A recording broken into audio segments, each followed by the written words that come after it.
नेपालले पहिला जसरी रियाक्ट गरेको थियो अब त्यसरी नै रियाक्ट गर्छ खाम्पा रिपेलियन भयो भने भनेर मैले भने तपाईँलाई चाहिँ के लाग्छ नेपाल आर्मीले कसरी रियाक्ट गर्छ होला अनि त्यतिखेर जस्तो सहिलो हुँदैन that would be very complicated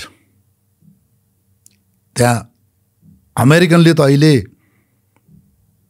अमेरिकनले चाह्यो भने हजुर तपाईँले देख्नु भएको छ कहाँ हान्दैन त्यसले अस्ति इजरायलले हाने नि कतारसम्म लगेर हान्दैछ नि उसले हजुर इरानलाई समेत हान्दै अमेरिकाले इरानलाई हान्दै होइन अस्ति आएर हाने भन्दाखेरि अब भने भयो भनेको रेभेलियन मेन त अमेरिकाले नै गर्ने हो इन्डियाले अहिले कम सपोर्ट गर्छ किन भन्दा उसलाई थाहा छ उसले चाइनासँग धेरै विरोध गरेर धेरै तातो लडाइँ गर्दाखेरि उसलाई नै बेफाइदा हुन्छ भन्ने कुरो थाहा छ हो उसले विरोधको रूप पनि लिन्छ किन पोलिटिकल ऊ पनि चाहियो भोट ल्याउनलाई होइन तर गऱ्यो भने अमेरिका नै हो तर अमेरिकनले गर्यो भने इन्डियनको पनि अलिकति तपाईँको चाहिँ सहमति र सपोर्ट त लिन्छ तर अब हुने सबै कारबाहीहरू म्यासिभ तपाईँको अमेरिकन अथवा इन्डियन एयर सपोर्टबाट हुनेछ तल लाइन नभए पनि खस्ने खसाल्ने गर्ने गराउने सबैहरू हुनेछ र अहिले त बाटोहरू पनि धेरै भइसकेको छ हाम्रो पहिलाको भन्दा र अब यदि भए भन्दाखेरि पहिलाको भन्दा तपाईँको 10औं गुणा बढी ट्रेन्ड खम्पाहरू झर्नेछन् यहाँ भएका खम्पाहरू होइन हतियार पनि नेपाल आर्मीले चलाएको भन्दा हजारौँ गुणा बढीका ल्याउने छन् र म गर्छु यो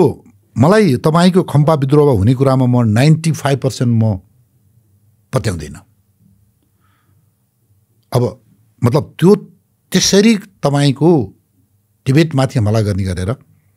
त्यो हुने छैन धेरै कारण छन् जियो पोलिटिकल कारण तपाईँको टिबेटियनहरू देम सेल्फ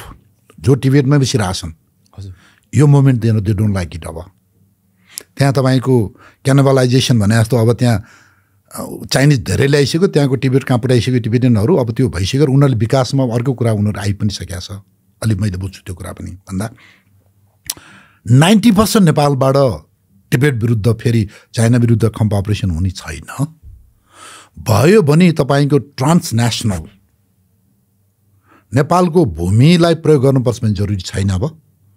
नेपालको भूमि प्रयोग नगरिकन पनि फर द टाइम बिङ एउटा हार्बरिङ गराएर तपाईँको चाहिँ गर्न सक्छ त्यो अवस्थामा नेपाली सेनाले गर्न सक्ने भन्ने कुरा अब युनाइटेड नेसनलाई कल अपन गर्ने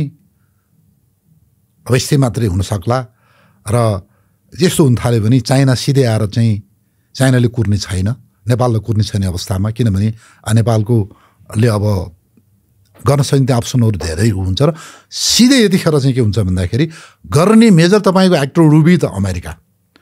त्यसको तपाईँको काउन्टर चाहिँ नेपाली भूमिबाट भए पनि चाइनिज नै तपाईँको त्यसमा आएर ऊ हुन्छ र हामी चाहिँ एउटा बिचमा प्लेग्राउन्ड हामी लडाइँको ब्याटल ग्राउन्ड हुनेछौँ हेर्नुहोस् र यो यो यो पहिलाको जस्तो तपाईँको रक्सोलबाट खम्पा छिराएर अथवा तपाईँको वेस्ट बेङ्गलबाट खम्पा छिराएर यो यो यो कालिम्पोङबाट खम्पा लिएर आएर यो डिप्लोय गरे जस्तो हुने छैन यो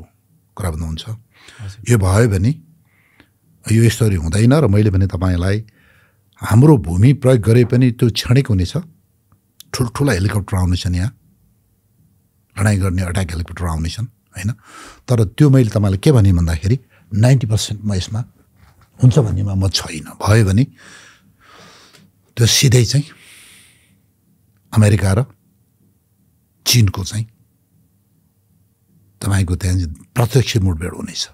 र हामीले त्यहाँ गर्न सक्ने स्थिति रहने छैन मैले देखेको